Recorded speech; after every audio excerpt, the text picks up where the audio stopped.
Good night, good night, good night, everybody. Blessed evening. Make sure everything looking good. Yeah, looking good. Okay, good night, good night. Good evening on this blessed Monday evening. Welcome again to another great episode of All Over It podcast. We'll be uncovering it all. Yeah. Today, August 11th, 2025. We're gonna be diving into real estate. As usual, I got a good one in store for you, and many more good ones in store soon to come. But today, for sure, good one. So yeah, want to start by welcoming everybody. So welcome to everyone. Good night, Miss Rita. Blessings. Thanks for joining. Good night, DTM Jackie B. Welcome. I see my boy Trevor look like you there. And too, welcome. Thank you. Thanks for the love. Thanks for the support. All I could do every week, every time I come on here is thank you all, because without you is no me. Without you is no All Over It podcast. So yeah, like I always say, we just growing just like the trees, growing just like the plants that planted in the gardens, watered by the rivers of water. Yeah. No, so yeah, like I say, another good episode. Like the content if you like it, and subscribe. Trying to reach to 1,000 subscribers on my YouTube. So if you haven't already as yet, head over, subscribe to the YouTube channel. Good stuff over there. I have other videos about my speeches in Toastmasters, some videos I did during like campaign time, different things. Well, not I didn't edit it. I didn't do the production, but I was the spotlight. So yeah. But yeah, as I say, today is another episode of the financial literacy series, which I started 2 weeks ago basically. I did a overview. Then I started by diving more deeper into the topics of the overview last week with a episode about mindsets. So in order for you to really build wealth, in order for you to really grow your finances and your income and everything, just grow, period. You have to be in a positive mindset. You have to have a growth mindset. So like I say, good content. If you haven't seen it, I recommend you go check it out. It's posted on YouTube. It's also currently on Facebook, but Facebook deletes the videos after a certain amount of days. So just a heads up. But yeah, shout out to you. Shout out to you who here on the live. God bless you. And yeah, we here with it. We elevating. Like I mentioned, soon we're gonna be doing interviews.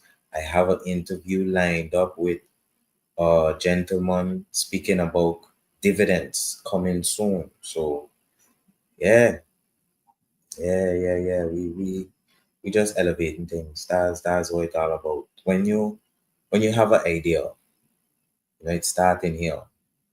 And when you really put it together, plan it, organize it, and actually execute it, and it start moving and it picking up momentum and it start to grow and grow and grow. That's the best feeling ever. Not just like a gardener. When you take a seed, small little seed, and you plant it in the dirt and you water it, You make sure maintain it and keep it protected and keep it fed. And then it grew into a giant tree, 10 foot, 20 foot tall, way taller than you, from a little mustard seed, a little lettuce seed, or whatever. Of course, yeah, lettuce don't get so big, but you know what I mean. But yeah, one thing I want to say too in my announcements is, as you can see, I'm wearing a Lacoste shirt today. And in the beginning, when I started out the podcast earlier on, I made it a mission to wear like local brands.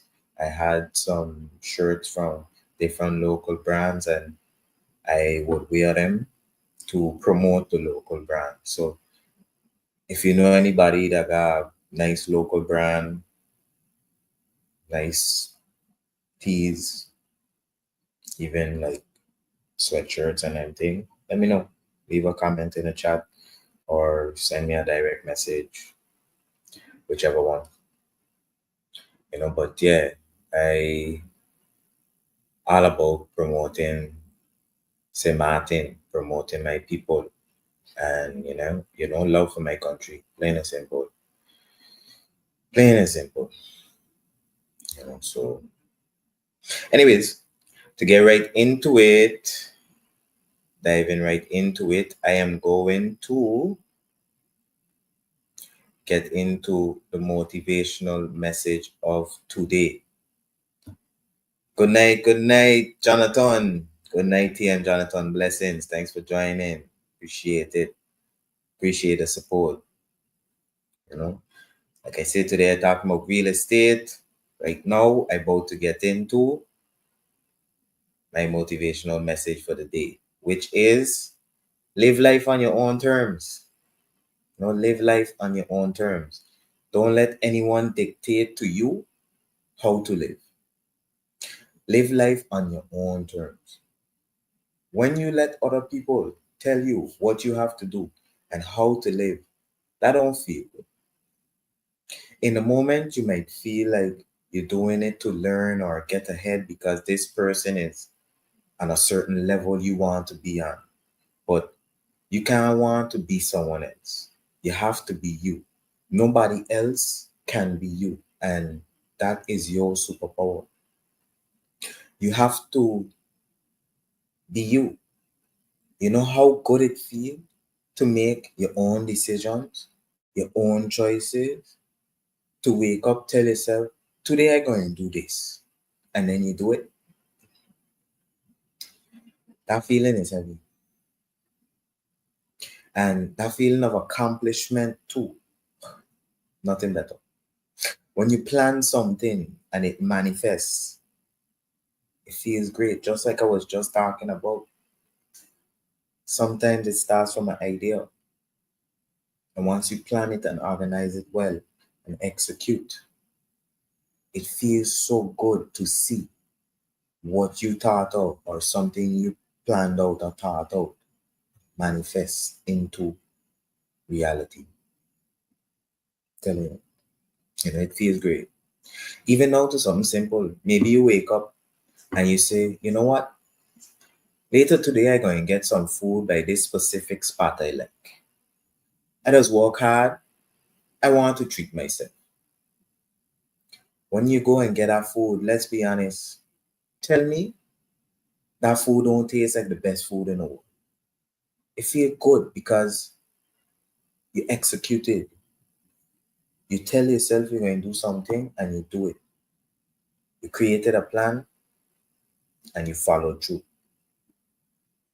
Yeah, you have to make your own choices. Make your own decisions. Living as a puppet, being told what to do, is not the way to go. Now, don't get me wrong. Being able to take instructions and follow through on them well is different and is a very positive thing to do. But there is a difference between being someone who serves and being a simple follower. If you're not a predator, you will be a prey. And people will prey on you and your emotions. When people see that they can take advantage of you or they can get over on you, they will. So protect yourself from the evil and bad mind that is lurking around almost every corner. Granted, there are situations where following someone who is in leadership positions is beneficial for both parties. If you can find yourself a good mentor to help guide you in the right direction, a mentee mentor relationship can be a real character builder and can help turn a follower into a leader. But it's all about surrounding yourself with the right people, people that want the best for you, that wants to see you grow and elevate. You know, you don't have to be around people that don't like you. I sure you don't want somebody who don't like you around you. I sure we could all agree. If you knew right now that one of your friends didn't like you, would you still hang around them? Would you want to be around them? I don't think so. So why put yourself in situations where you hanging around people who don't like you or don't have your best interests at heart? Don't be a pawn in life. Life is chess, not checkers. So live life on your own terms. Get up and say, today I am going to do this, and go and do it. Be about your business and handle your business. And yeah, be you. Live life on your own terms. That's my motivational message to you today. Live life on your own terms. Yeah. So I just had to share that. I don't know who had to hear that. I don't know who's going to hear that and are going to resonate well with them. But that's a motivational message of today. Listen to love. Anyways, going back to the point at hand, today we're here to talk about real estate. I started with a welcome. I welcome everybody. I gave my announcements. And of course, I'll have a recap at the end. But basically, to give you a rundown of what we're going to cover today. Today, I'm going to talk about real estate. I'm going to start with definitions. Then I'm going to talk about different types of real estate. Then I'm going to talk about a specific type, which is duplex or multi-unit live-in situations, let's say.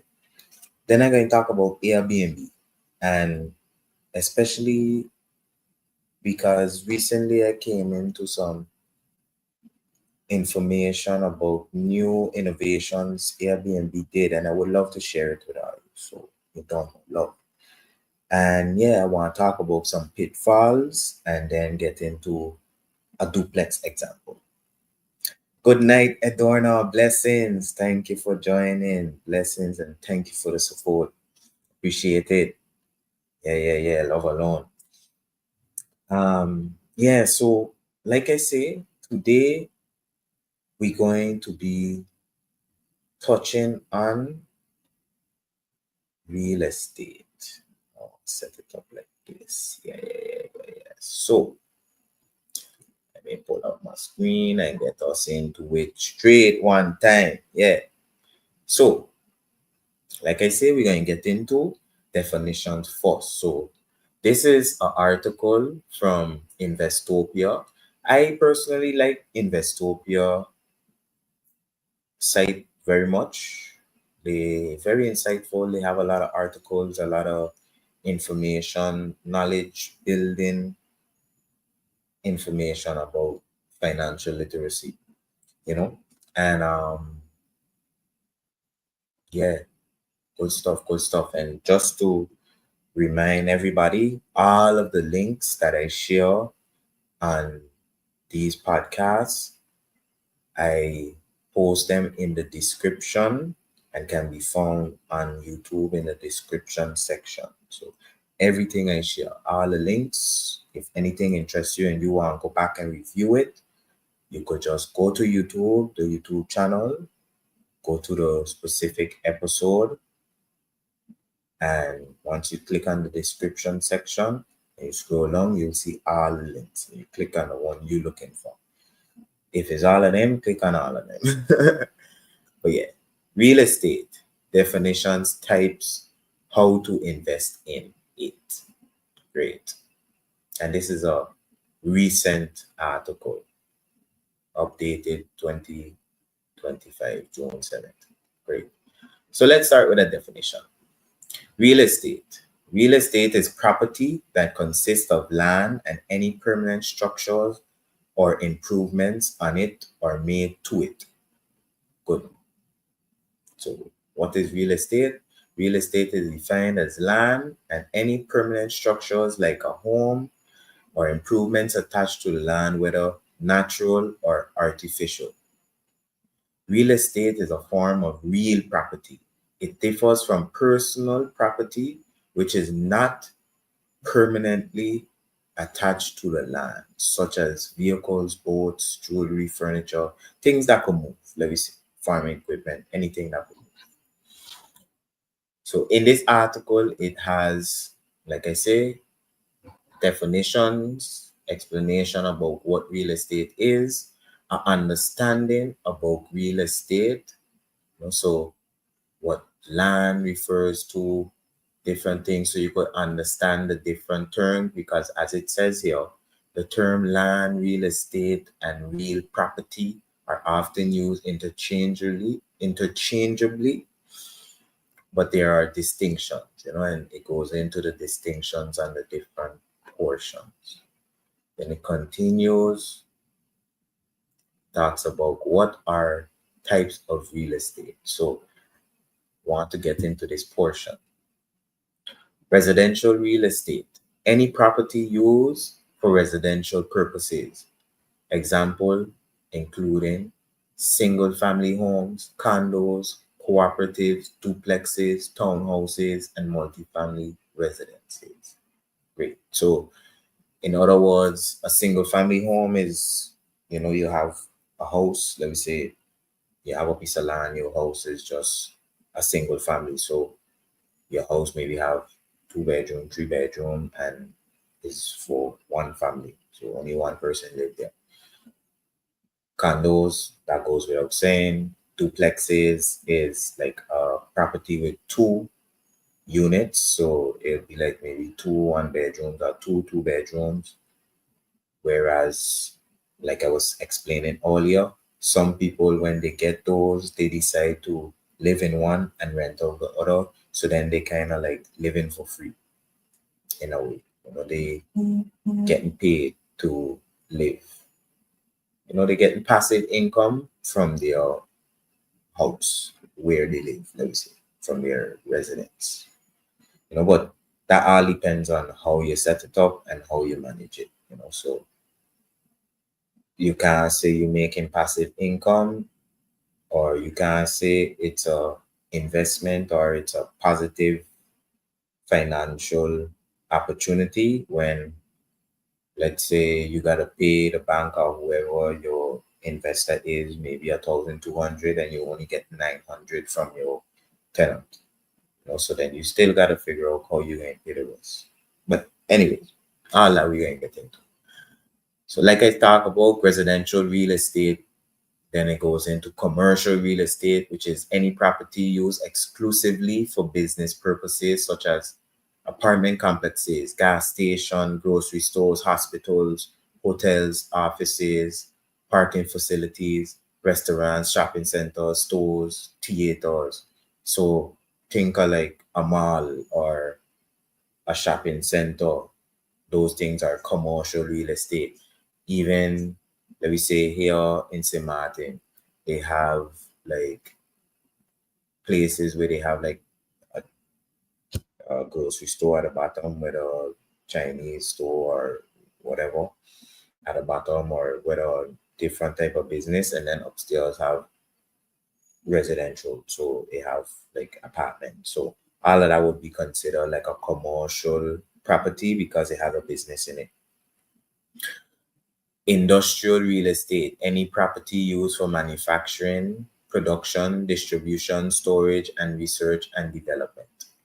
So bottom line, let's say if you have, okay, simplest example, anywhere where you have like your utility company or maybe your landfill or things along those lines, like warehouse areas, those are industrial areas.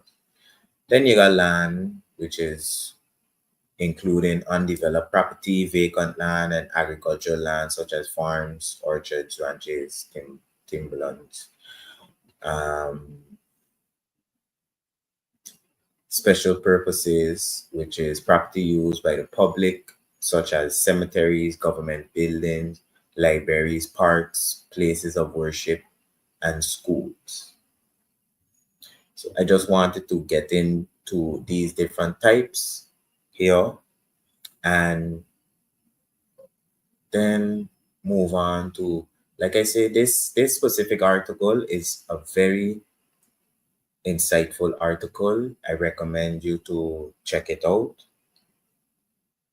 And yeah, it talks about the economics of real estate, so what makes it such a good investment. Like it says, real estate is a critical driver of economic growth in the US. It says the number of new residential construction projects in any given month released by the US is a key economic indicator.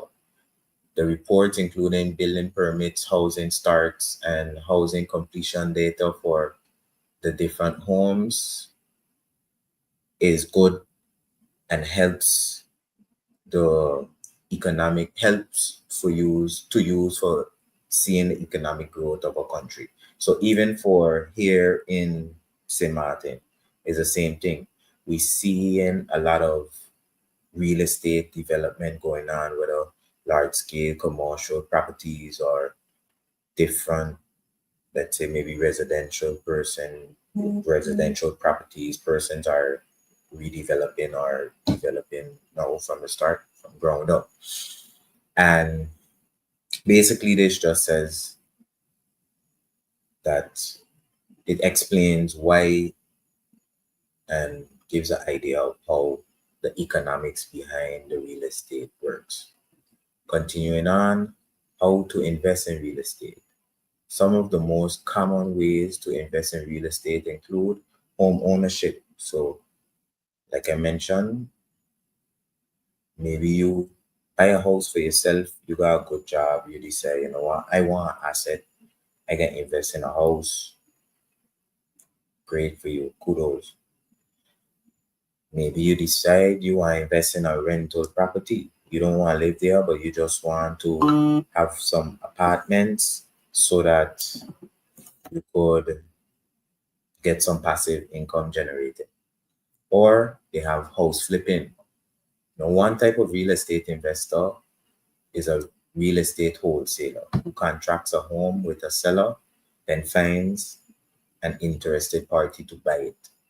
Real estate wholesalers typically find and contract distressed properties, but they don't perform any renovations or additions. The earnings from investing in real estate are generated from rent or leases, as well as an appreciation of the real estate value. Real estate is dramatically affected by its location and factors such as employment rates, the local economy, crime rates, transportation, facilities, school quality, and different things can affect the value of the real estate property. So it has some pros and cons. Offers steady income. Pros are offers steady income, offers capital appreciation, diversifies portfolio, and can be bought with leverage. Cons are is usually illiquid, meaning once your money in, you can't really get it out just like that. Highly influenced by local factors, requires large initial capital outlay, may require active management and expertise, which is something I can come to. So, like it says, there are different ways that you could generate income from real estate investing. Like it says, in real estate, you could get money from rent or leases, as well as appreciation of the real estate value. Now, to dive a little more deeper into this, like I said, they have different type of real estate owners or real estate investors. Some people might say, okay, I don't want to be a landlord. I just want to buy a property, maybe fix it up. Some people don't want to fix it up. They just want to buy it, hold it for a little while, and then sell it after. Good. Then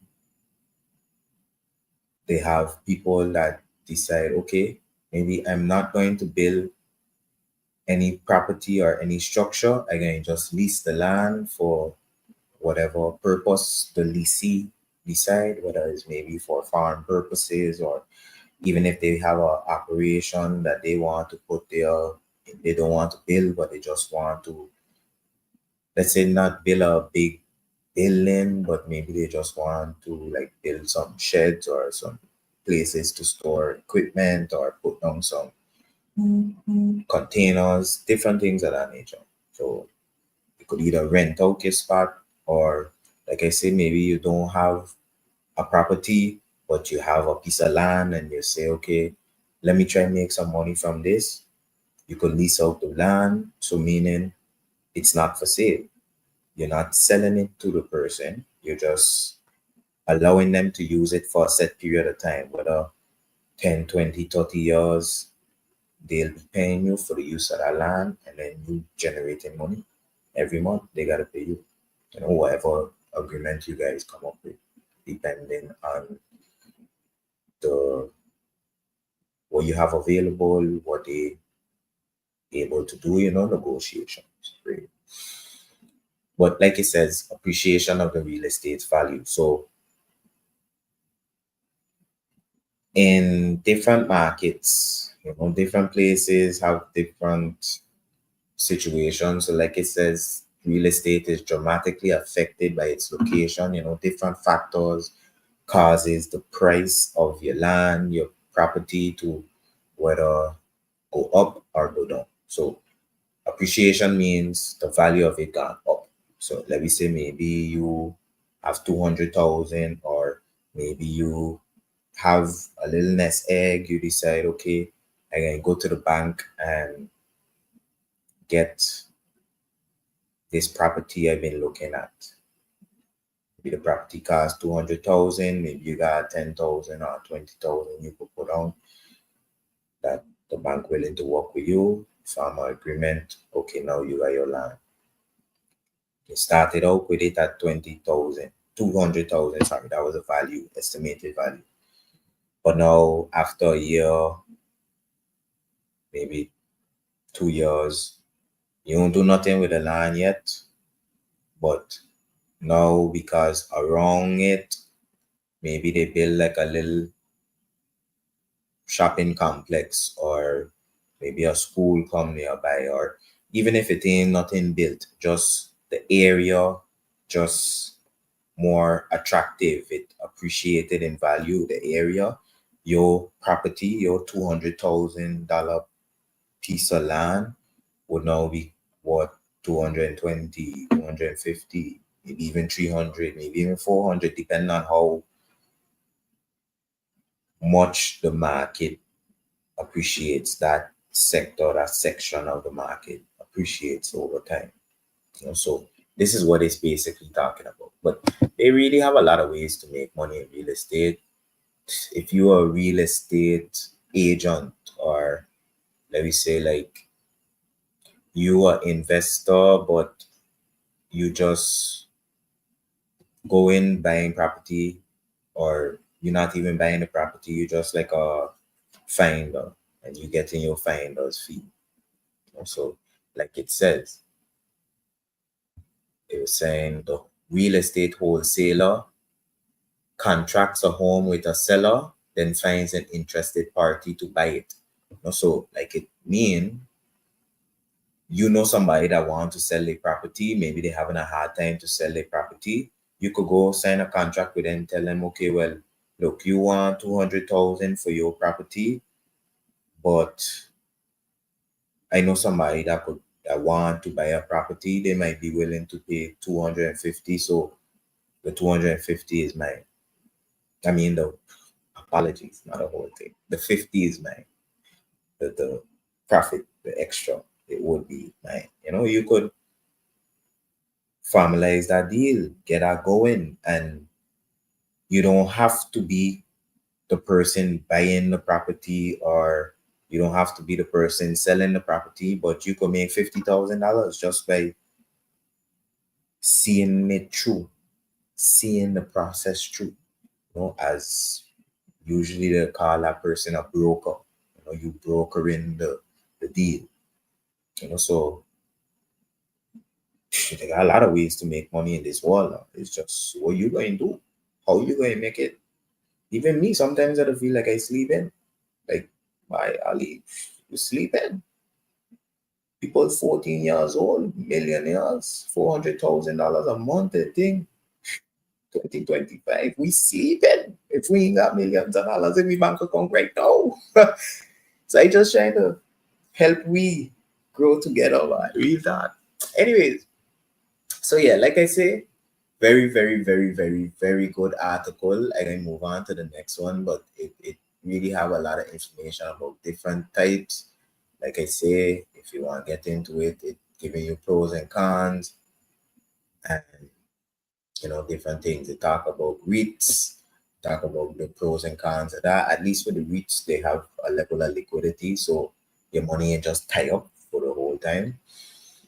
But yeah, to move on, in the first installment of this financial literacy episode, I actually showed this article. This is the article I showed when I introduced the real estate topic, which this is also an Investopia article, a beginner's guide to real estate investing. It has a lot of great insights. It talks about the historical prices. It talks about the different types in like a little more detail. So it has them broken down in its own section. So as you can see, it talks about rental properties, flipping houses, REITs, which is REITs, real estate investment trusts, real estate investment groups, real estate limited partnerships, real estate mutual funds, and basically a lot of different types of ways to get into real estate investing as well. So as it says, when you think about real estate investing, the first thing that probably comes to mind is your home. Of course, real estate investors have lots of other opportunities or options when it comes to choosing investments, and they don't all require direct ownership. So meaning, like I said just now, you could get into real estate and you could be just a broker. So you don't have to own the property, you don't have to buy the property.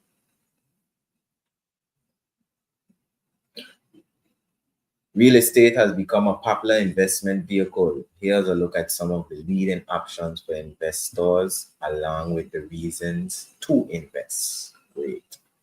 So I'll go on, I'll pass all of this whole historical prices data. But if this is something that you're interested in, please go check out the article.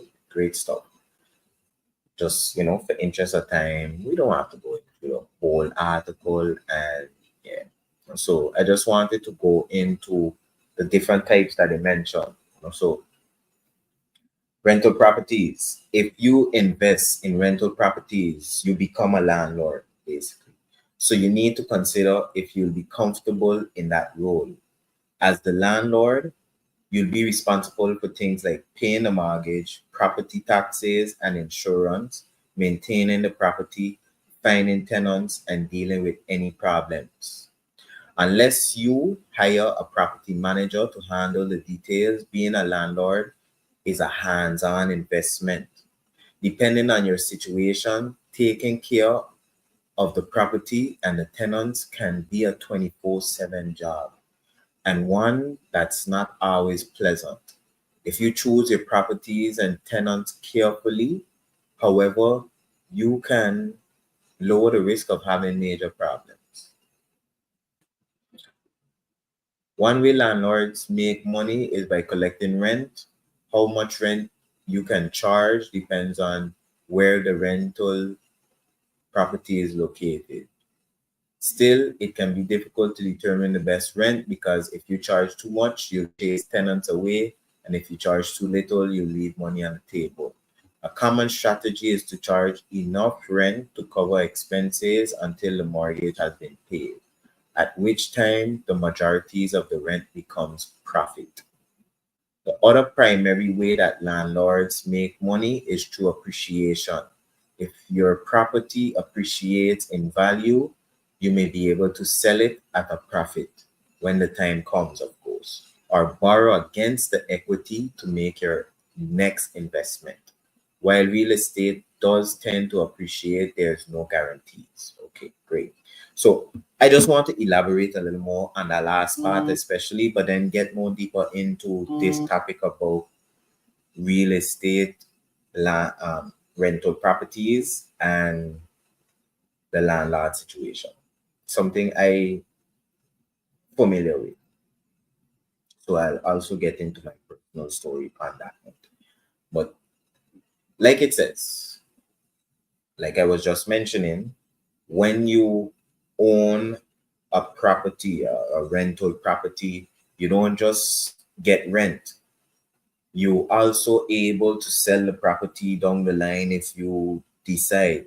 So let's say you similar situation, you buy a property for 200,000. Let me see, maybe got 2 units. I don't want to make it too so far fetched. I was going to say three, but 3 units property for 200,000. I'll be. Anyway, if you buy your property for 200,000, you got it running good, you upkeeping it, you maintaining it, you making sure manage all the utilities, all of the structural damage if it have any. You keeping the yard clean, you paying your landscaper to come and keep everything under control. You're getting your rent every month, your tenants happy. Over some time, let me say you put in your 200,000, but somebody come, they decide, okay, they're interested in buying that property from you. You now have leverage. They want the property. Or even if you want to sell it, maybe like I say, the area develops and now things in that area now selling for maybe double the price. So you see that you could now sell the same property you buy for 200,000 that you've been making money on for 400,000 now. So you could double your money and you've been making money on top of it all the time. Win-win. You could do that. Of course, the real estate process, the deal process when it comes to real estate is a process. It's lengthy. You have to know what you're doing. Usually legal attorneys would have to be involved because there's a lot of paperwork to deal with and all these different things. But yeah, once you got all your eggs in a row, once you handling your business how you supposed to, that ain't gonna be a problem for you. Like I say, you're gonna buy your property at 200,000, maybe in 2 years. You start building up other properties around you. Now your property for 200,000 costs 400,000. You're making money, you know. But like it says, I want to elaborate on what it says about how being a landlord is a role in itself. So depending on how your property operating and depending on how much units you have and all these things, how new your property is, in a sense of like if you have to do a lot of upkeep and maintenance because it's an older property, but now when you have a newer property, it's less maintenance because it's new. It's a lot of factors involved, and let's switch for this. Being a landlord is not easy. And like I said, this is something I'm familiar with because from as long as I could remember, from I was a nobody, my parents self had rental property. My family, other than that, have property rental units and things. My great uncles, my uncles, different people in my family have rental properties, have real estate assets. Let me put it like that. You know, but more closer to home, I could say for a fact I have seen and dealt with the landlord situation for myself from a young age. Honestly, from as long as I could remember. I remember being a young boy, maybe 8, 7 years old, going to the apartments, helping do things around the place, fix things, and going with my mother and dealing with tenants when maybe like a pipe bust or whatever the situation is. I'll be around. I'm just a rock. I picking up. I a sponge. I picking up on one way. So I learn a lot over time. Even two particular instances I want to really mention. One being, I remember they had this one time. They had this woman who was renting one of our apartments. Because at the moment we only got one apartment. Check. Previously we had two, but my father actually had to deal with my oldest brother, and my oldest brother ended up losing it to the action. So that's also the second instance I wanted to really bring to attention. And I'm going to talk about that a little more deeper later in the episode when I get to the pitfalls section. But I remember this instance with this specific tenant because I remember when she came, a lot of times with tenants, in the beginning, things would be so nice and fine and dandy. Everything would be smooth sailing, but after maybe a few months, sometimes it'll start to get rocky or start to go downhill. You really have to be mindful of who you're renting your properties to, and you know, remember it's business, it ain't a friend thing.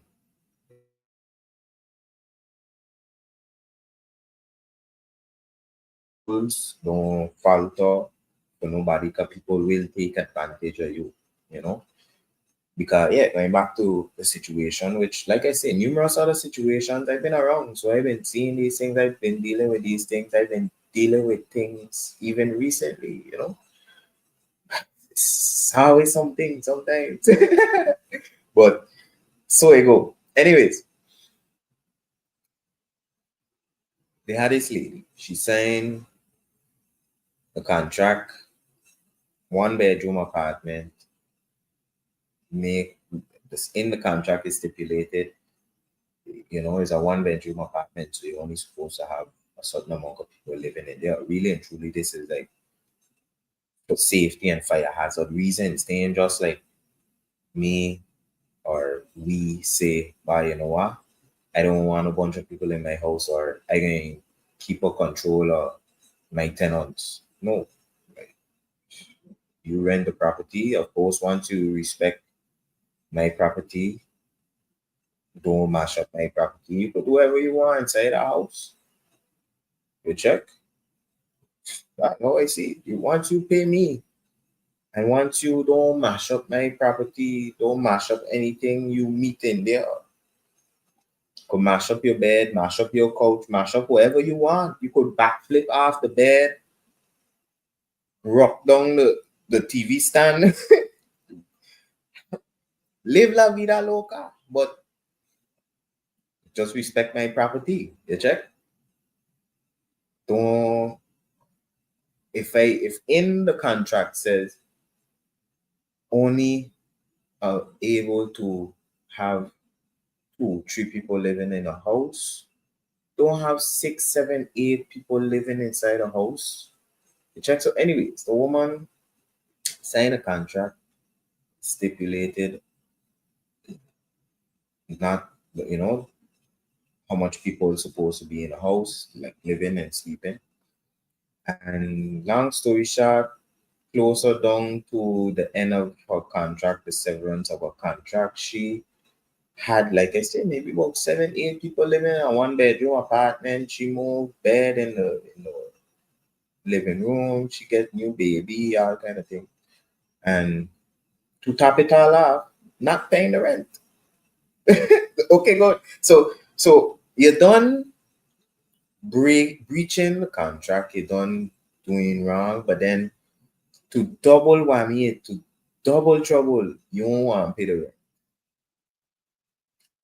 End up going rent tribunal, and rent tribunal checking like, yeah, well,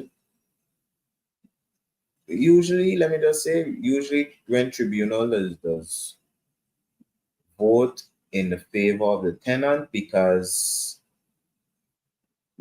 how difficult the rental situation is on St. Martin, meaning like it's difficult for people to get rental properties right now. So they're very lenient when it comes to people taking advantage of your property. Let me say like that. So long story short, although the lady was doing wrong and mistreating the situation, mistreating the system, although they self say, what she doing is wrong, they still ended up ruling that she could have stayed for another like 3 months without paying until she find another place. Which keep in mind, like I said, she done wasn't paying for a couple months before, and now you going to tell me, yeah, she could stay there for another 3 months without paying. Like, I understand the situation. I am a empathetic and sympathetic person, but people nowadays like to take advantage of the situation. So, like I say, you gotta live on your own terms because people will take advantage of you when they see they could walk over you or do whatever they want, And it's the same situation with tenants. A lot of times I've seen situations whereas tenants would be renting your property, but then moving with you like they own the place. Maybe they rent it for a certain period of time. Maybe they there for like a year, almost a year, and now they come in cussing you. And long story short, moving on like they own the property. Plain and simple. Going on with you like you not the owner, like they own it because they live in there. But they gotta remember like they only own that unit, or even if it's a standalone, like in a yard, they only own the house. You don't own the land. You check. Anyways, diving a little too deep in that. But all these things is things that I can talk about in the pitfalls because now when I get to the example about like duplex, if you now decide, okay, I can buy a 2 unit property, a duplex, and I can live in one and rent out the other one. You gotta make sure you got good tenants. You gotta make sure you got a good relationship with your tenant because if it's just 2 units, if anything happen, things could go south. And all of that goes back to managing your money. All these things I talk about in my previous episodes. You check. I always recommend people to go check out previous episode. Good content always. But you gotta know to manage your money. Even in the book I mentioned last week, Richest Man in Babylon, that's one of the biggest principles they talk about. The best way to manage your money, the best ways to manage debt, how to see yourself out of a bad situation financially, plain and simple. Check out our book, Richest Man in Babylon. The link is in the previous episode. link, the Amazon link. Great. Anyways, so getting right back into it, of course, I'm going to talk more about the rental property stuff, but to continue back on the journey we talk about with the different types. Flipping houses. You see, look, flipping houses have its own subcategory. So, we got to keep moving.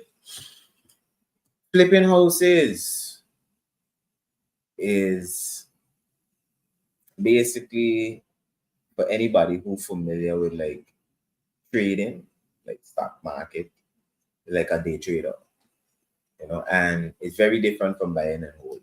So real estate flippers are an entirely different breed from buy and hold, buy and rent landlords. Flippers buy properties with the intention of holding them for a short period, often no more than 3 to 4 months, and quickly selling them for a profit.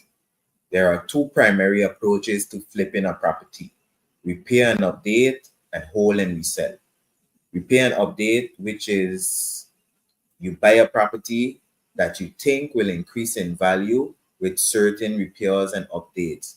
Ideally, you complete the work as quickly as possible and then sell at a price that exceeds your total investment, including the renovation. So, going back to our example, let me say you find a property for 200,000. You're checking, wow, ain't look so bad. Maybe all I gotta do is fix up the cracks a little bit, and then maybe to add a little value to it and redo the whole kitchen and put like a nice kitchen with an island in the center. Yeah, man, you know what you're going, but whatever you decide you're going to do to increase the value, you get your 200,000 property, you work out your deal, you get it in your, in your name. Let me say you're checking, okay, let me put 50,000 into it, or you decide, I ain't got 50,000, let me put 30. With the 30, I could do the whole kitchen, I could do what I want to do for sure. Update it, upgrade it.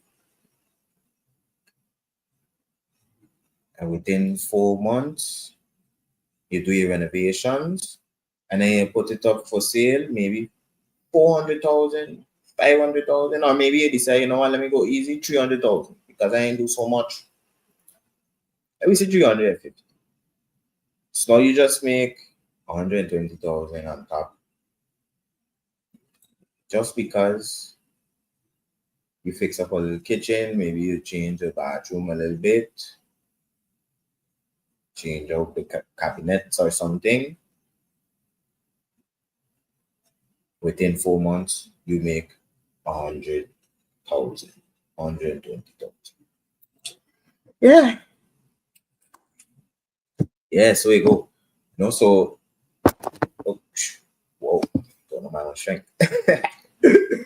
Anyway, so yeah, repair and update. That's like I say, ideally, you want to complete the work as quickly as possible and then sell it, and make sure you consider the amount you put into. Here's a common tactic. You ever watch what a show name? House Flippers. I think that was one, but they have a lot of them. They got a channel there that got a lot of these them shows that is about exactly this. Exactly this. They see a place, they checking, okay, I could do this renovation, that renovation, and then they'd like to show you like the little hiccups or setbacks they had, to make you feel like, wow, okay, they might not get through with it, but and then they just finish it. And it's like, how I showed it. Anyways, yeah. Apart from that, they have hold and resell. So this type of person works differently. Instead of buying a property and fixing it up, you buy it in a rapidly rising market, hold for a few months, and then sell it at a profit. So let me say maybe, for instance, I like to use this example. Here in St. Martin, they had this property that pre-construction, it was selling units, and it was selling for like 250,000. And after the building had complete, the units was starting at about 1 million, and that shows drastic appreciation in value. And that is any investor dream, I would say. You buy a property and for X your money. Yeah, you leave it sit for a little while, but that's a great investment, you know. As it says, with either type of flipping, you run the risk that you won't be able to unload the property at the price that you will turn a profit. This can present a challenge because flippers don't generally keep enough ready cash to pay mortgages on properties for the long term. Still, flipping can be a lucrative way to invest in real estate if it's done the right way. So, yeah, like it says, maybe you got to know what you're doing, plain and simple. You got to do your research. And that's the one thing I stress on. Research is key. You have to know what you're getting yourself into because it's money. It's your money you're playing with. Sometimes other people own too. So you got to know what you're doing. But like it says, you go hold and resell. Maybe you have vision that you notice, okay, in this specific area, they're looking like they're developing a big commercial property. And you see that next to it, they have an apartment complex, for instance, for cheap. You say, you know what? Okay, I can buy that because when this commercial complex done, the value of this going to go up for sure. There's no question. Check. They got good examples that are here in Sinai. Over the hill, Simpson beside is a good example of that. Right now, generally anything over there going for like almost 1 million, if not reaching that. Depending on the size and thing, but generally you can get property over there on that side of the hill for nothing less than, let me say, $800,000. Not just on that side of the hill, but let me say maybe 20 years ago, people are invested for like 100,000. You check. So now it's like maybe now you might be paying 1 million, but then because it's developing so fast, St. Martin is developing rapidly, honestly, to a scary point, exponentially at this point. Yeah, I'll get caught up on these arms. But yeah, it's the same thing. Wherever you do it, it's the same concept. It's like, okay, you see the future, you see like, okay, this area is going to develop, and right now it costs in this amount, but within this amount of years or this amount of months, it'll be 3x, 4x, 10x. Why invest it? So why not? Check. And then, yeah, going back into it, we'll move straight on into REITs. Real estate investment trust is created when a corporation or a trust is formed to use investors' money to purchase, operate, and sell income producing properties, so rental properties or commercial properties. REITs are bought and sold on major exchanges, meaning like they are on the financial markets, so stock markets. And just like stocks and exchange traded ETFs. To qualify as a REIT, the entity must pay out 90% of its taxable profits in the form of dividends to shareholders. By doing this, REITs avoid paying corporate income tax, whereas a regular company would be taxed on its profits, thus eating into the returns it could distribute to its shareholders.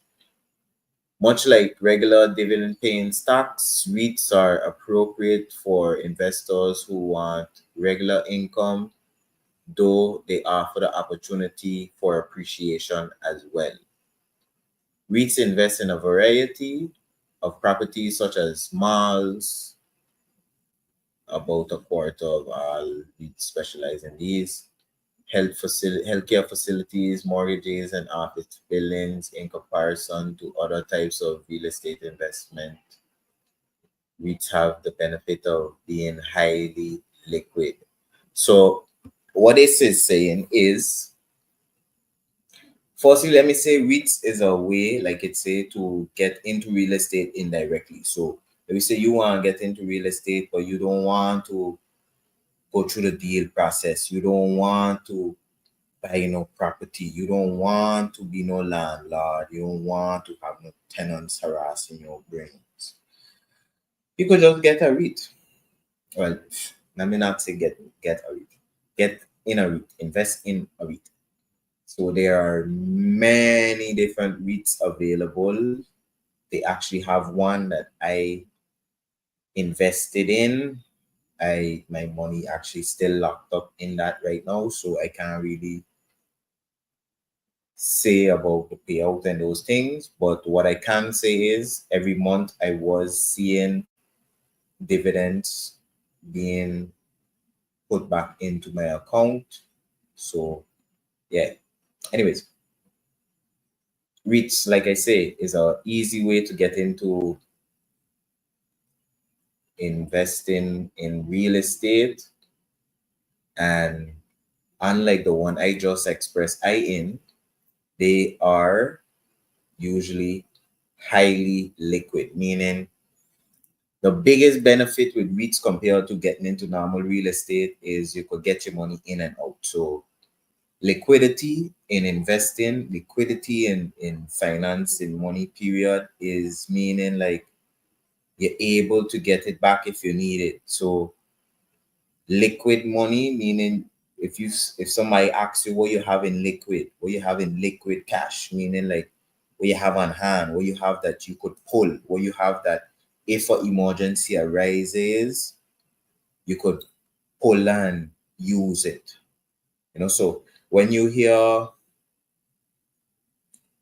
it's a highly liquid, meaning you put in your money in your REIT, but if you want, you could pull it out or you could use it. So like I say, most of them are like dividend paying stocks.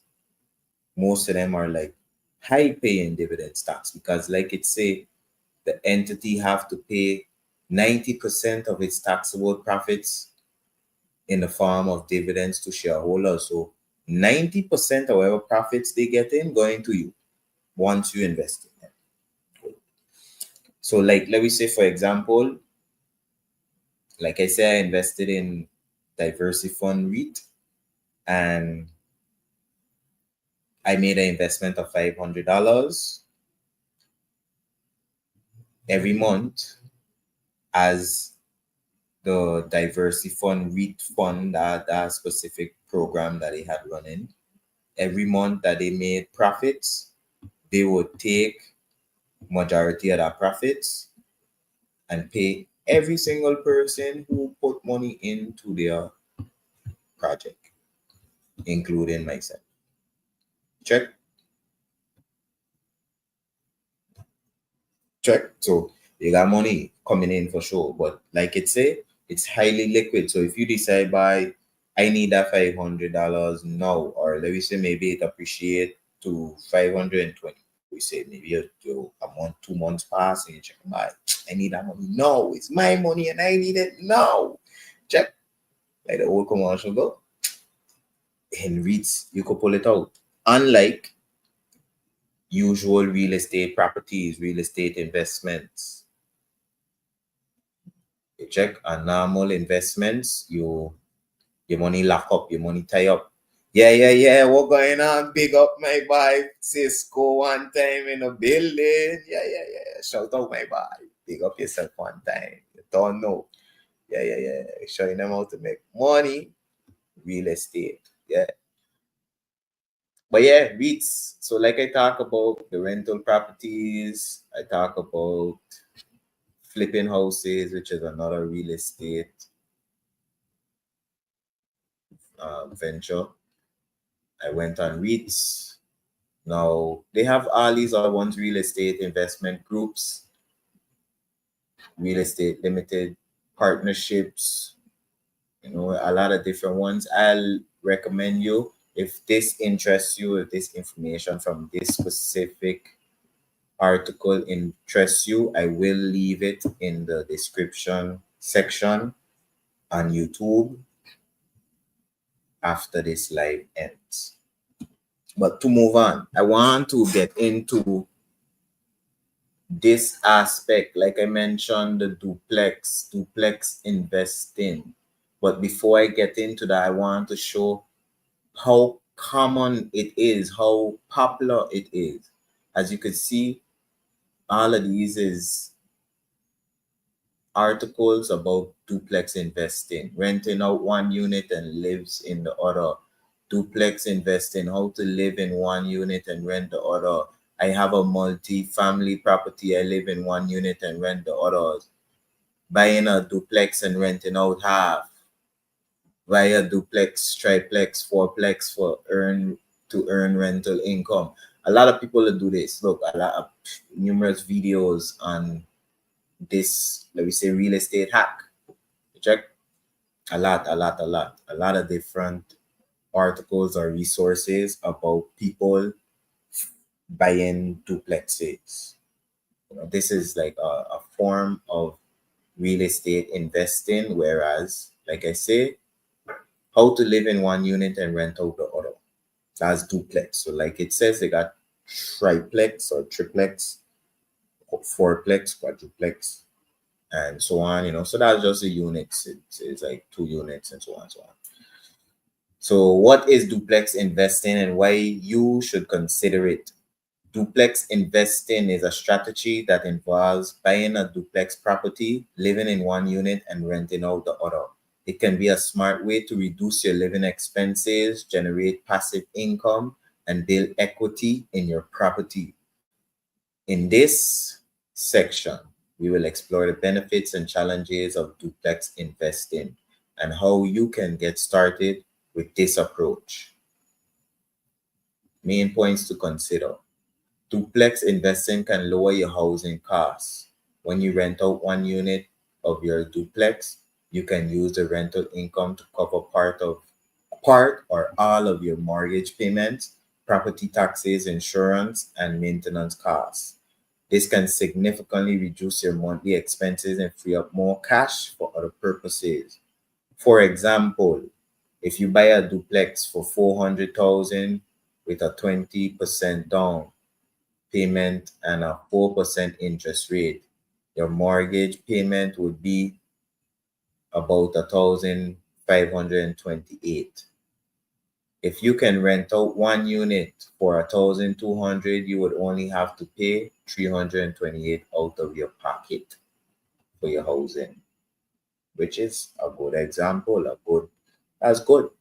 So it's like you paying $328 for your apartment, but it's because you own the apartment and somebody else really paying the rest for you, in a sense. What, for me, going back to that example, if I was in that situation, I would have tried to get a whole thing covered. I would have tried to not still have to pay the 328. I would have make it that, okay, maybe even 1,500. Because then, okay, I'll pay $28. That's no problem. That's no problem. But yeah, duplex investing can provide passive income. I ain't gonna read all of that. That's obvious. Duplex investing can increase your property value. Another benefit of duplex investing is that it can help you build equity in your property faster. Equity is the difference between the market value and your property and the amount you owe on your mortgage. As you pay down your mortgage, and as your property appreciates over time, your equity grows. This can increase your net worth and give you more options for refinancing, selling, or leveraging your property in the future. For example, if your duplex appreciates by 3% per year, it would be worth 486,968 in 10 years. If you pay off 120,000 of your mortgage in that time, your equity would be 286. Yeah, you get it, which is more than your initial investment of 80,000. Yeah, but, so this is a great article. It talks about the cash flow, tax advantages, and appreciation. So that's a little bit of what I was just talking about. The money you generate from the rent would be the cash flow. It talks about the tax advantages. So as it says, as a duplex owner, you can enjoy some tax benefits that can lower your taxable income and save you money. For instance, you can deduct the portion of your mortgage interest, property taxes, insurance, depreciation, and maintenance expenses that are related to the rental unit. You can also deduct any expenses that are shared by both units, such as landscaping, garbage collection, and pest control. Additionally, you can defer paying capital gains tax when you sell your duplex by using a specific process, which allows you to reinvest the proceeds into another property of equal or greater value. Yeah, appreciation, like I talked about a little while ago, is the increase in the value of your property over time. So by investing in a duplex, you can benefit from the appreciation of both units, which can boost your net worth and equity. Equity is the difference between the market value of your property and the amount you owe of your mortgage. You can use your equity to access cash, refinance your loan, or to buy another property. For example, if you buy your duplex for 300,000 and it appreciates to 400,000 in 5 years, you gain 100,000 in equity. You can use this equity to pay off debts, fund your retirement, or invest in more real estate. Yeah, a lot of great information. How to find and analyze a good duplex property. I'm really gonna get into all of this, but that's great information. So if you interested in duplex and this type of investing, I do recommend you to check out this article.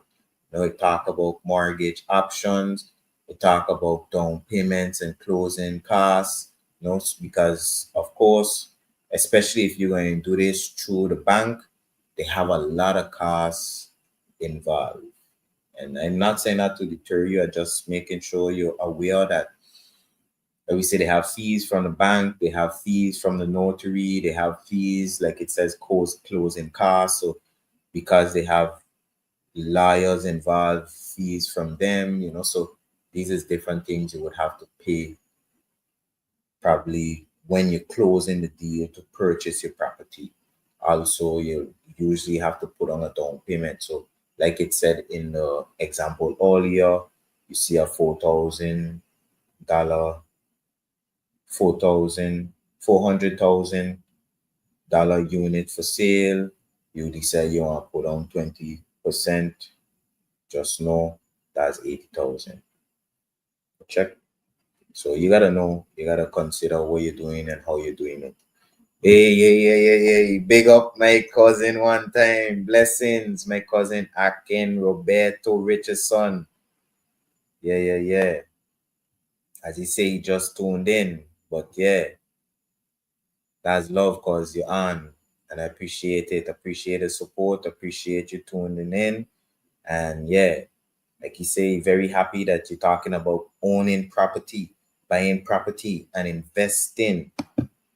Yeah, yeah. It secures you, especially in your retirement years of life, as well as passing on owning of real estate to your children and grandchildren in their own land. Simply family, simply called family and just generational empowerment. Exactly. Exactly. Which, like I keep telling her, you're here talking about generational wealth. That's the journey I on, and are you on it with me? So we here, we here together. We on this journey together, And yeah, as he elaborated, you're on the right track, cause so very proud of you. This is called future security and generational empowerment because it eradicates poverty. And I agree with that totally. I agree with this. Apologies. I'm so I'm so excited about this topic. But I agree with this sentiment totally because yeah, my whole point is generational wealth and us creating generational wealth for each other, not just me, but all of us putting steps in place for our financial freedom, for our financial comfortability. You see, because it eradicates poverty.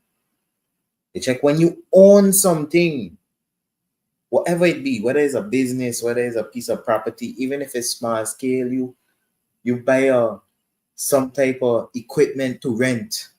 Let me say maybe you buy a dump truck, like one of them small Daihatsu or Hyundai HD65. Or let me say you buy a shredder or even a small scale. If you buy a couple weed whackers and you say, you know what, let me rent this out, let me make some money from it. That's an asset.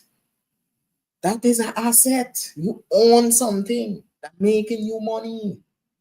Cash is flowing into your pockets from it. Yeah. So yeah, I just wanted to share that.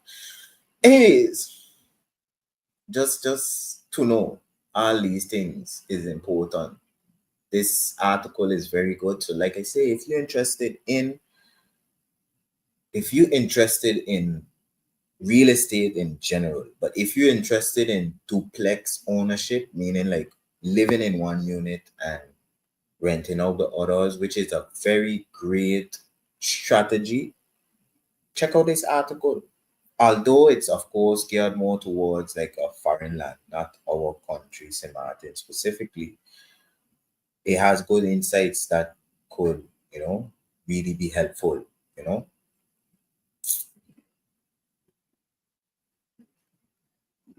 You see, as cousin Roberto says, I'm at the moment busy with an affordable duplex housing project for exactly what you are talking about. See, great. See, maybe I gotta bring you on to talk about that one of these days. I know we talk about me bringing you on, period, in general, but maybe we should talk about that. That should be one of our topics.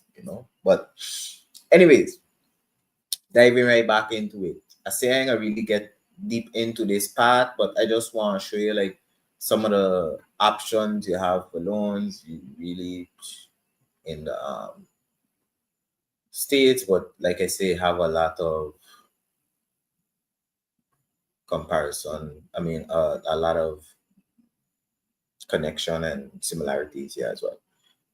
So I want to read this part. One of the most important aspects of duplex investing is how to finance your purchase. Financing a duplex or any property is different from, as it says, it's different from financing a single home because you have the option of living in one unit and renting out the other. This can affect your mortgage options, down payment, and closing costs. But trust me, financing any property is a complex situation. So you got to know what you're getting yourself into. And if you don't know, find somebody who does. Don't be afraid to go pay a consultation. That $100 you pay, that knowledge you gain could help you numerous years down the line, maybe 10 years, 20 years. You check. You might learn some insights in that one consultation that would take you through life. So, yeah, that's one thing for me. I doesn't be afraid to pay those fees to get in the door because the value that you just gain once you reach in the right room, in the right place, in the right door, surpasses the fee you put down tenfold, 20-fold, or 100-fold exponentially. Check. If I pay $150 to a lawyer, let me say, to sit down with he and decide on a plan, a deal to handle a property, whether, let me say, to buy a property. Maybe I don't really have much money to put down. Let me say maybe I don't have money really. Maybe I have a couple thousand. I want to say five, but let me say three. But my eyes on a property 200,000. You know that they are a rough one because the bank can tell you, buy you got enough down payment. No, but maybe you go and you have that consultation with a lawyer that has deal with these things, and they might be able to give you some insight that could help you actually get through with that. And then now, okay, you pay he 150, but now you got a property that generating 1,500 for you a month, maybe from one unit. Let me say, check. So it's you have to gauge the benefits of every situation, I guess to say. But anyways, very different. And it says in this section, it'll explore various ways you can finance your duplex purchase and the pros and cons of each option. We'll also provide some tips on how to save money on your down payment and closing costs and how to avoid common pitfalls, which is something I come into later in this episode. Yeah, that's where getting through everything. Oh, we getting there. We getting there soon. Yeah. So a conventional loan is a type of mortgage that is not insured or guaranteed by the federal government. It is typically offered by banks, credit unions, other private lenders. Conventional loans basically meaning like a normal loan. Conventional is like conventional loans usually require a higher credit score that's specific to the US, a lower debt to income ratio, meaning you don't really have much things you owe in comparison to the income you're receiving, and a larger down payment than other types of loans. However, they can also offer more flexibility and lower interest rates than some government backed loans. A conventional loan can be used to finance a duplex as long as you plan to live in one of the units as your primary residence. You can also use a conventional loan to finance a duplex as an investment property, but you will need a higher down payment and interest rate, and you may face stricter underwriting standards. Meaning, basically, you could get the loan for the duplex, but if you decide you don't want to have it as your primary residence, you want to just have it as a rental unit, that you could do it, but you're gonna need more money to pay down, and your interest rate probably gonna be higher, and you're gonna probably get stricter rules because you're not living in it. So like I say, that's why usually a lot of people just like the duplex investing, which is the live in one unit and rent out the other strategy. Big up my boy. All of us seen you one time. Yeah. You see, you say you right for show and that. You see, I tell you, this is somebody who been in real estate for a long time, from as long as I've been born for sure. I come meet real estate properties. Things been good, things been bad. Yeah, so we go. Anyways, FHA loan, this is more specific to the US. I'll still get into it, even though most of my viewership is Martin. They have people from the States that are tuning in too. So a FHA loan is a type of mortgage that is insured by the Federal Housing Administration, so a part of the US Department of Housing. And they are designed to help low and moderate income borrowers who may not qualify for the conventional loan. So also in the States, they have like SBA loans, like small business association loans. They have a lot of different type of loans that have like grants and subsidies, things to help people who, like it's a low income, things to help people who are, you know, moderate income or low income borrowers get things, get through. So they could also still get going, they a little help, a little push. See, as Again said again, I was talking to the MP today about exactly the same subject matter, family succession land in combination with government partnership involvement. There's a win-win, creative win-win solution with both government and landowners, especially that have succession land complications. Also, he elaborated, St. Martin ranks are ready to finance cars much easier than real estate for home ownership, but there are creative ways to approach our local banks. Jack, I just I want you to see these things. Usually, yes, in St. Martin, you could get a loan for a car way easier than if you want to own a property.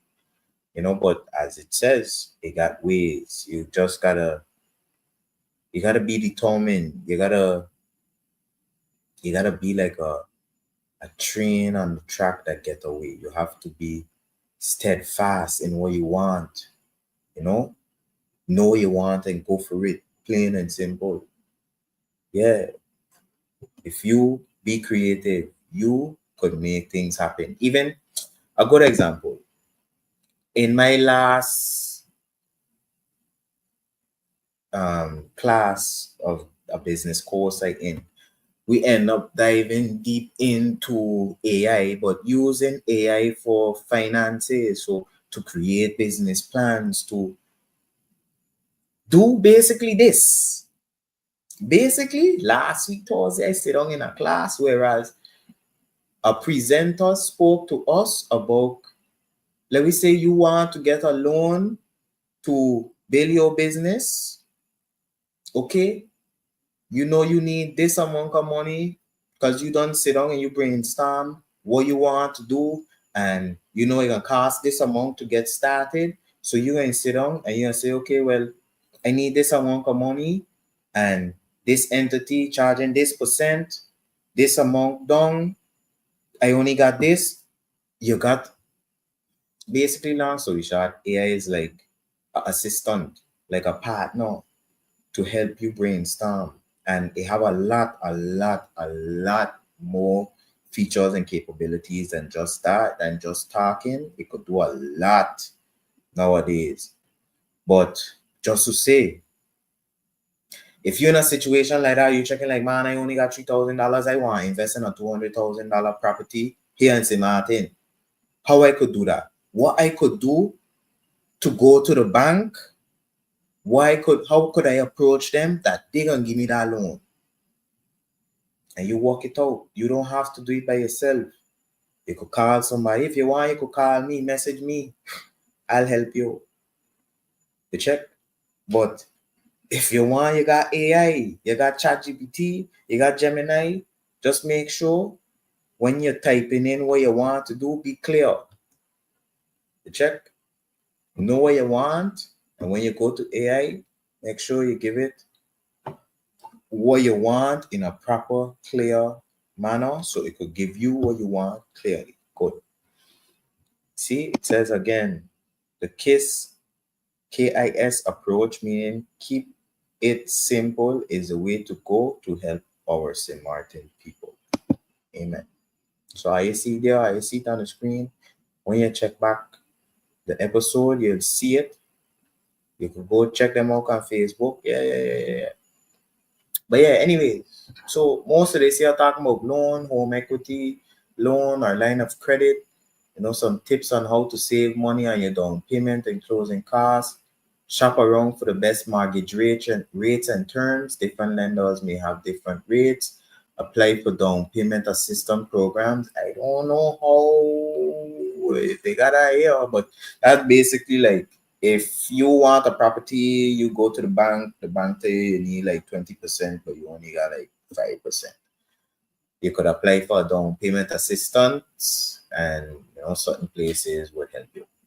Um, Ask the seller to pay for some. So this is actually an interesting one because like how I can get to buying established businesses in a later episode, this is something that is very popular in that system, in that sector, which when you ask the seller to pay for some or all of the closing costs, in this specific instance, it's like you're saving yourself some money.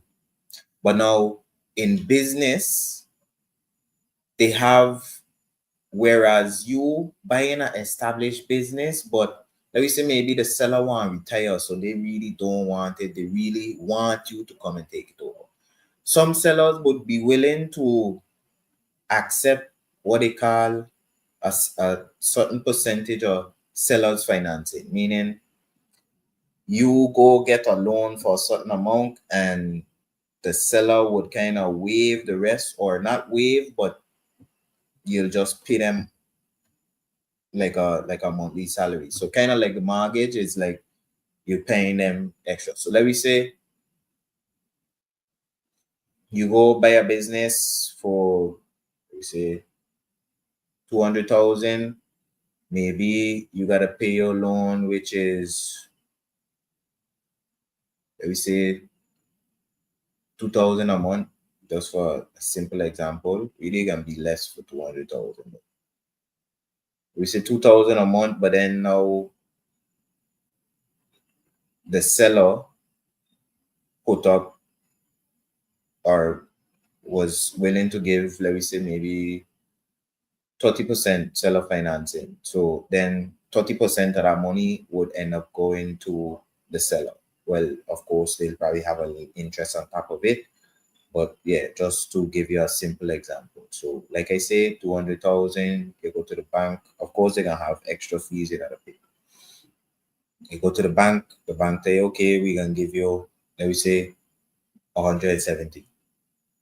Then now the seller say, okay, I don't mind the 30, just pay me over time. That's seller financing. Anyways, some common pitfalls to avoid when financing your duplex purchase are overestimating the rental income from the other unit. So meaning you expect you can get way more from the other unit that you're gonna rent than actually you get. So one of the main advantages of duplex investing is that one, you can use the rental income from the other unit to help you pay for the mortgage and expenses.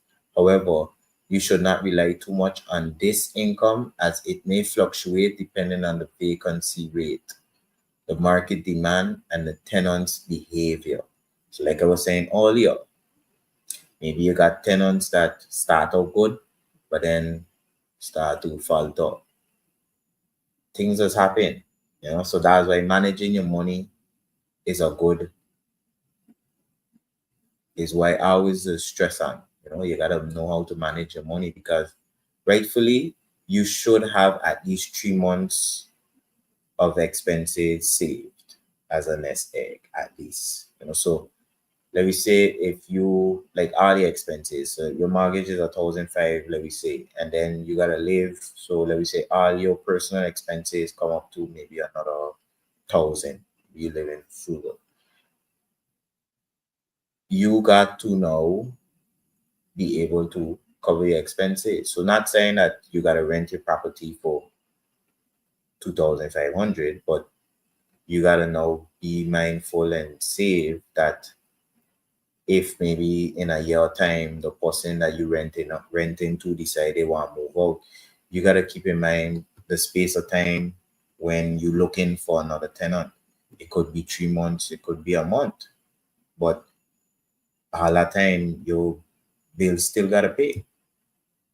So you gotta be mindful of how you estimating what you're going to charge for your rental property, but also how you're going to manage your expenses and your money because like it says, The market may fluctuate, vacancy rates, market demand, maybe the tenant misbehaving and you gotta evict them somehow. All these things is important. Underestimating the expenses of owning a duplex is another pitfall. So owning a duplex is not the same as owning a single family home. You have to deal with more maintenance issues, more utility bills, more insurance coverage, and more legal and tax implications. You may have to comply with the landlord tenant laws and regulations in your area and handle the responsibilities and liabilities. Yeah, a lot of different things. Lastly, not doing your due diligence on the duplex and neighborhood. Before you buy a duplex, you should do your homework on the property and the area. You should inspect the duplex thoroughly and hire a professional inspector to check for any structural, electrical, plumbing, and pest problems.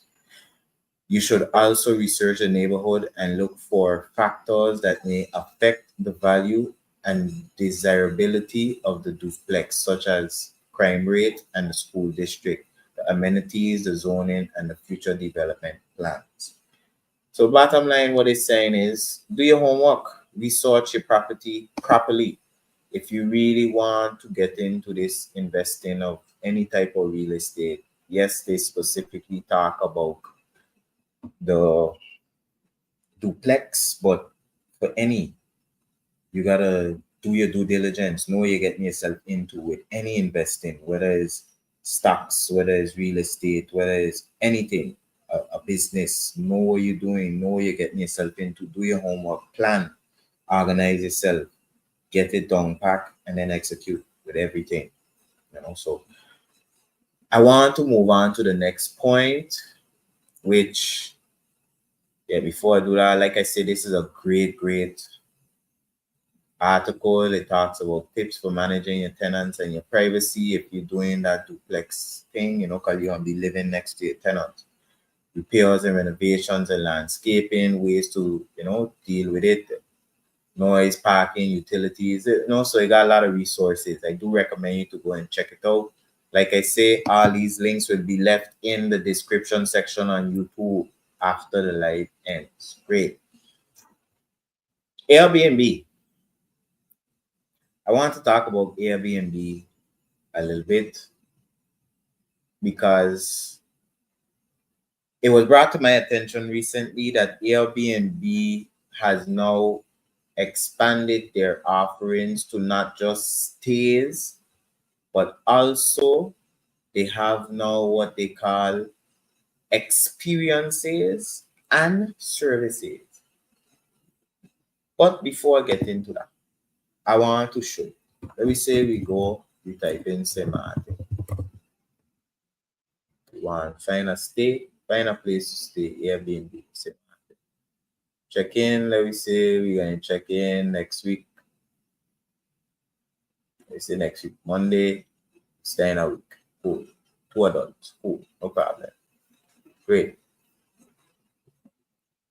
I just want you to see that people renting units, renting rooms in the house on Airbnb right here in St. Martin. Let me show you. When I was in Miami and I get introduced to Airbnb, I rent a couple Airbnbs when I was up there and things. I haven't really rented none since I've been here, but I know people that do. I know people that have Airbnb rentals, like they are hosts on Airbnb. And yeah, it's just money generating. You just gotta have yourself properly organized.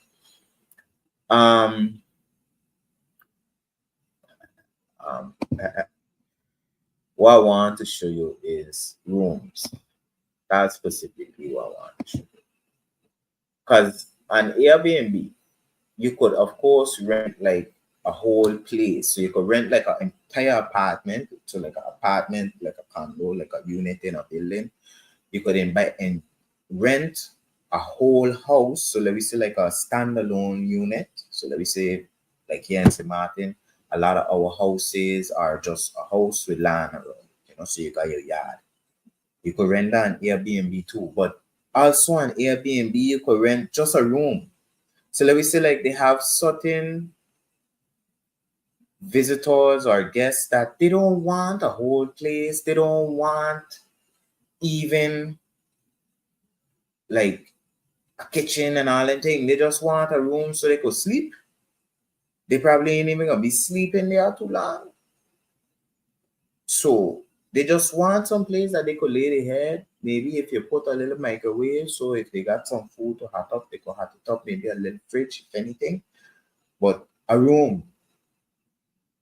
I know a lot of us here in St. Martin, not just in St. Martin, but I'm talking about St. Martin, in the States too, in Holland, in the Netherlands, in wherever you're listening from.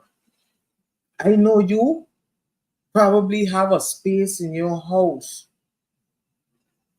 that you could convert into a room that you could rent, that you could make look okay.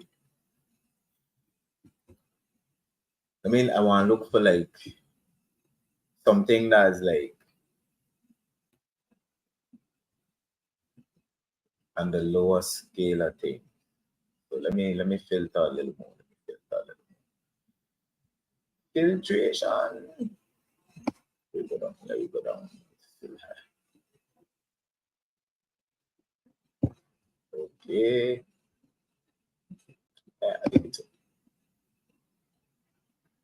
play. These still nice. These still nice. Look for connect.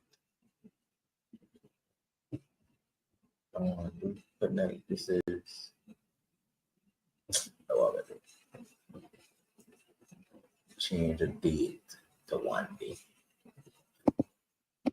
Then check in. Go. They see are you getting a little view or use of what you call it thing. Airbnb. Yeah, yeah, yeah.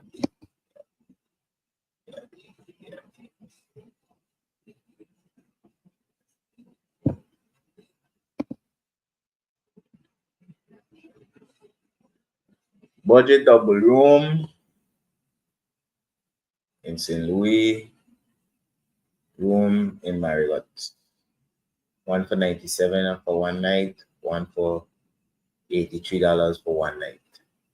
And you can see this one for 97 got about 30 reviews, 4.8 stars. So they're doing good. Let me go on that one. They are super hosts, so they must be doing something good. Yeah, I need no translation right in English. So understand, these people got their house. These people got a house. This must be their house. They got like a nice villa. Why is it so small? Anyways. These people got a nice villa with a nice view and thing. And they decide, you know what? We're going to rent just a room in our villa. Good.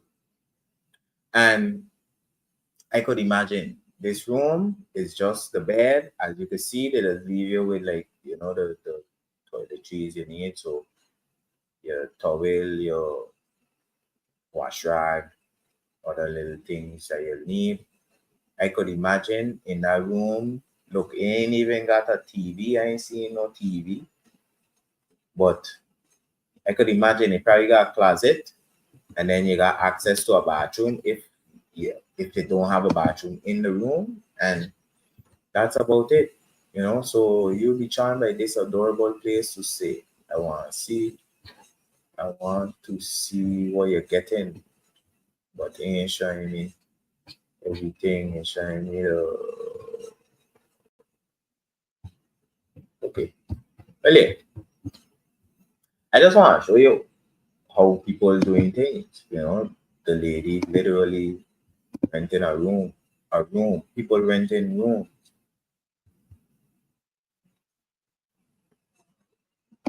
Yeah, this is your room. If you go stay by these people, at least in this one you get a AC. And yeah, people renting it. So you see, it tell you your own room. So room in a house. So this is what you're renting. Telling you what you're renting. Room in a house. Your own room in a house plus access to shared spaces. Bathroom. Shared bathroom. You'll share the bathroom with others. Shared common spaces. You'll share parts of the house with the host. So this is basically telling you this lady have a 3-bedroom, 3-bathroom apartment, and she decided, you know what, I can make $83 a night, right? I see it there just now on the previous page. By renting out one room out of my house, although these people got to share the bathroom with probably my child, we making money. Check. And people just do it. I could tell you, people just do it. They have people that, you know, maybe some people nomadic, but they have other people that just don't need much. You know, they conservative, and they don't mind just paying $50 to get a room, even if they gotta share the bathroom. $50 a night. Let me correct myself. To share a bathroom if they have to, I think. And I want to switch it to you see my just for added benefit, just to show like what it looking like. Check. So you see, room in Miami, $69. Stay with Alexander. You see, Alexander's a real super host, double on the top. Anyways, stay with Tesla. Somebody named himself Tesla. So they're telling you straight, you gotta stay with them. Guest favorite, stay with Catherine. And all these things is $113 a night, $58 a night, $69 a night, $52 a night. And understand, I could talk about this because I experienced it. Like when I was in Miami, I remember I rent an Airbnb and I check in. It ended up being like a pool house, or like a extra house connected to the main house. And of course, in my situation, I wasn't sharing nothing with nobody, you know. But when I would go, I would end up having to see the landlord self, you know, and there he'll ask if everything good, you know. So, you know, hands on, I think. So cool vibes. And yeah, I just wanted to show you that people generating money from just a room. So if you have somewhere where you have like a room, even if you don't have its own bathroom, you just have a room, you could put a bed in it, and you know, make sure you have your little amenities. Normally with Airbnb, you just need like whether it'll be good to have like the door lock, the ones with the door lock with the key access, the key code, because usually when people come, you'll have to, you know, greet them. But maybe if you're in there, maybe if you walk in, you might have to be at work and you gotta deal with your business still, because this is a business. Check. So if you got somebody home or somebody that you trust that you could rely on that can come and deal with your guests every time, then yeah, I recommend one of them key code locks. Check. Anyways, it's a great business because once you got a room, you could rent that out, you could be making money off of that money generating now. You could develop your place, you could do more, you could maybe buy up another property somewhere and Airbnb that or rent it out somehow. Option. But what I really wanted to talk about on Airbnb now got experiences and services. So these two are new additions to the Airbnb website, and unfortunately, as it was mentioned, St. Martin ain't have none. So I'll pull it up. No exact matches for experiences in St. Martin. Same thing, I think services, maybe got one, if anything. Like services aren't available in St. Martin as yet. Cool. But now, if we go to experiences, let me say we type in Jamaica. So we type in Jamaica. Cool. Next week we're going Jamaica. And we want to experience some experiences. What we want to do? Luxury picnic at Black Sand Beach, horseback riding. Okay, you know, the best in local flavor. Look, this is the one that they mentioned in the class I was in. Cook Rastafarian food with a wellness author. Take your taste buds on a ride with a plant-based foodie leading the way. So it tells you who your host will be. It tells you where you're going to meet. It tells you what it's about. And then it tells you what it is. They give you the whole rundown of your experience now. You're going to meet up by a shop. So by Azan supermarket. So think of it like you're going to meet by Walmart, or if you're in St. Martin, you're going to meet by Carrefour, a Carrefour. Then you're going to take a tour of the garden. So you're going to explore the sustainable urban garden and gather fresh produce. Then you're going to visit a restaurant. So keep in mind now, ain't say visit the people restaurant. I say visit a restaurant. So they could just be bringing you by their partner restaurant and telling you, yeah, Aital experience, good. So it tell you, head to an authentic Rastafarian restaurant, meet AB Lion. Then make Aital meal, learn to make and enjoy the meal you prepared. Then you relax and take in the sounds of reggae. Great. Then it tell you where you gotta meet and all these great stuff. Then it give you information about the host and all this good stuff.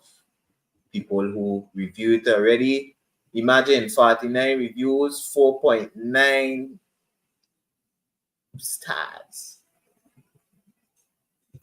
for cook Rastafarian food. We could do this. Look, how much people you know in St. Martin that cooking or that doing Johnny Cake?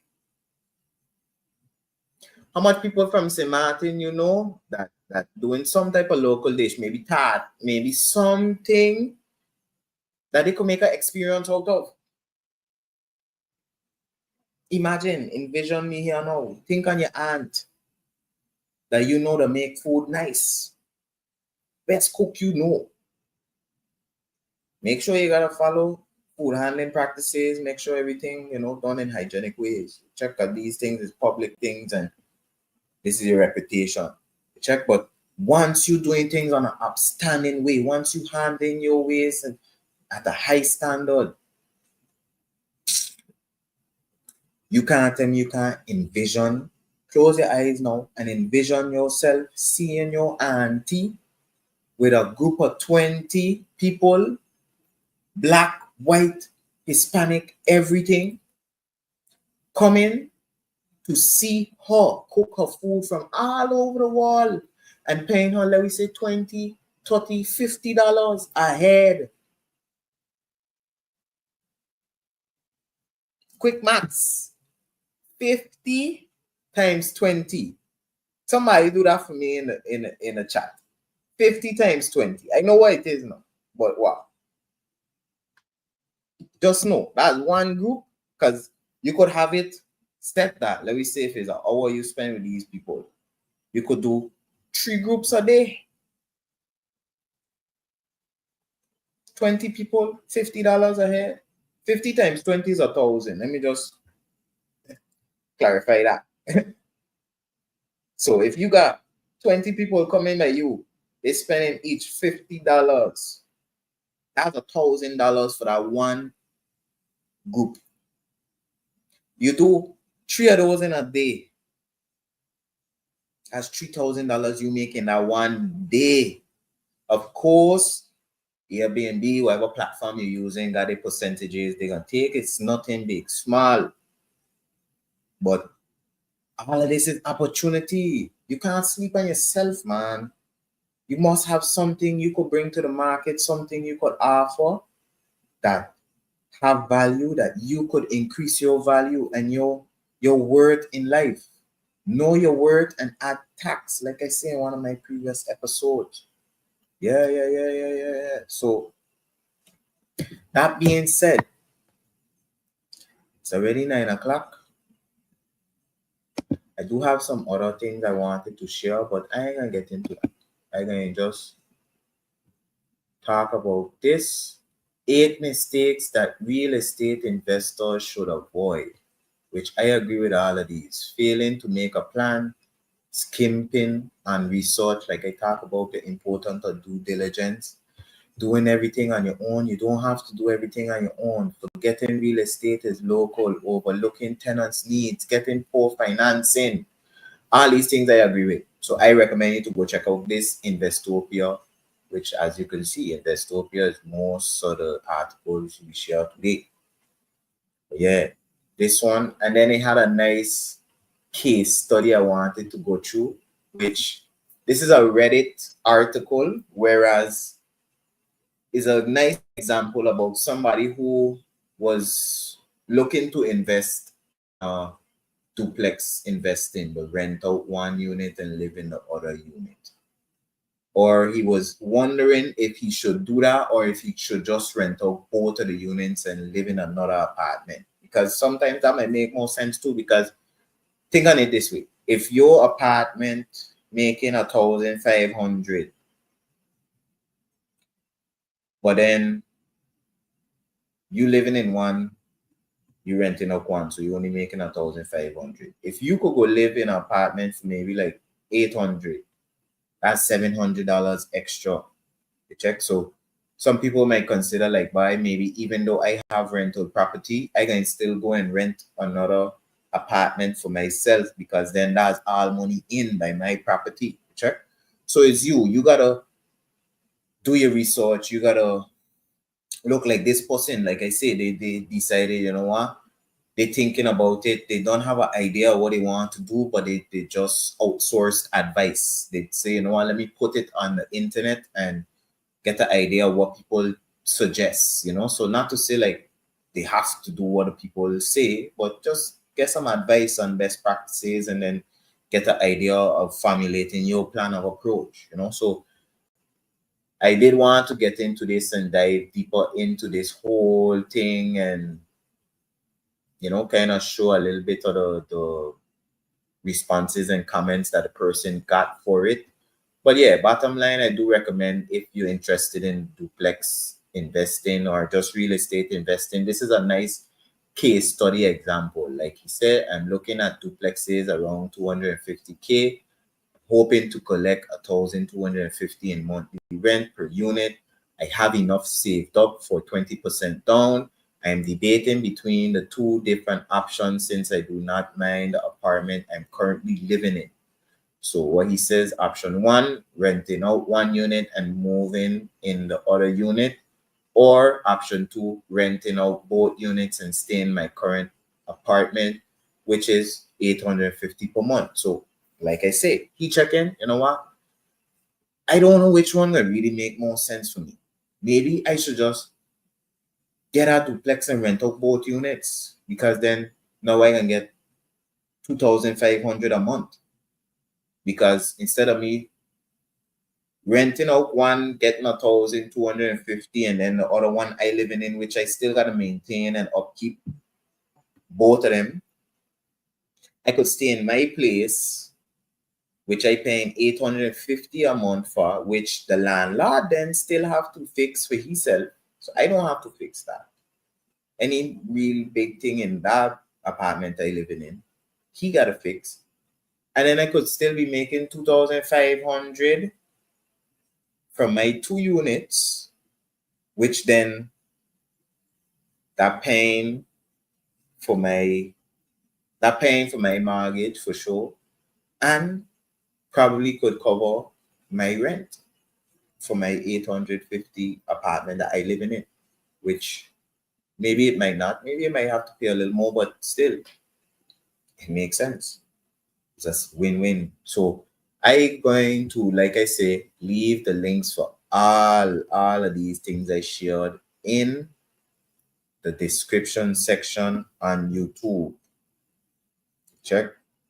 So anything that I talk about today, any link that I was viewing today will be found on the YouTube description. Shortly after this episode ends, I will be updating this podcast. I will be updating this information. However, I thank you very much for joining. This is all the content I will be sharing for today. Right now is wrap up time. And I just want to say I thank you. I thank you for joining and staying with me past 9 o'clock. Because I know your time is valuable. Mine is too, but just know we in this together. And I here bringing this content for you because I want all of us to grow together. Like my cousin Akin said, I want to look for it. I want to look for it so I can pull it back up for you. We gotta grow together. Check. Yes. See? Stay tuned in, but the last part is the most important part.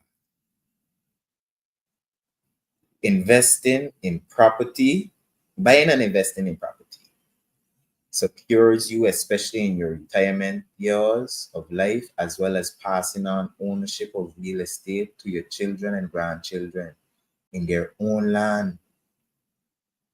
Simply called family and generational empowerment.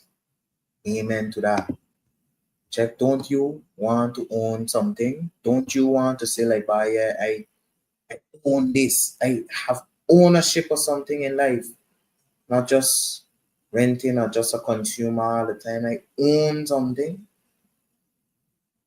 Don't you want to be able to say like, I am able, or let me say, when you pass, would be able to look back and say, yeah, I leave this for my children and my grandchildren. For me, that's what it's all about. For me, I am on a journey to increase my wealth, my value, my assets, but also just increase the value that I bring to life, bring to the world on a whole, bring to the universe. Just operate on a higher frequency. You check? Life just try to bring us down and keep us down and keep us suppressed, but we have to stand strong and overcome the adversity and just bust out of it like a net, like somebody try to trap you in a net. You gotta just rip that open and just say, not me. Tame me, you ain't trapping. Tame me, you ain't keep down. So yeah. Thank you. I thank you for joining. Like I say, we're growing.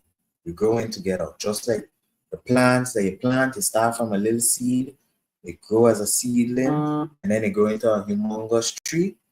Vibes. Yeah. If you like this content, like it.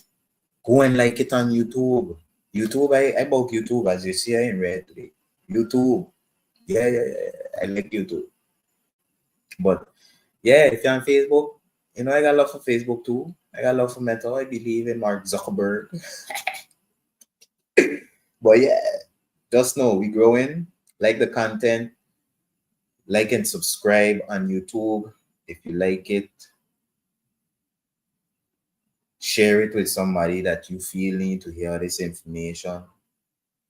And yeah, just know financial literacy series continuing next week. We on a roll right now. Now this ain't stopping right now. We going down the road like a train run away on the track. Yeah, right now, momentum, just strategic momentum straight. It's nobody fair.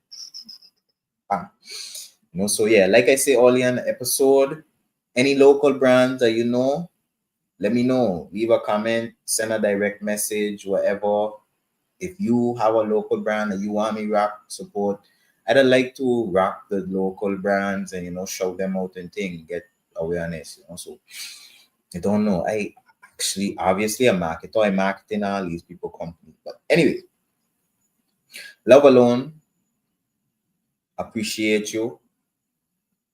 If you don't hear the motivational message, today was a good one. Check it out. Go back, check out these videos. Trust me, I ain't asking you that because I want you to go and check it out for me. Check in. I know you're gonna like it for you, but you telling you. So yeah, that's my wrap up. Thanks for joining. Love Alone. This was All Over It podcast, episode 15. Getting up there. But yeah, love alone. I appreciate all you. I have a blessed Monday onwards, and have a blessed week ahead. And just know we uncovering it all. Uncovering it all. Love and blessings. I say blessed.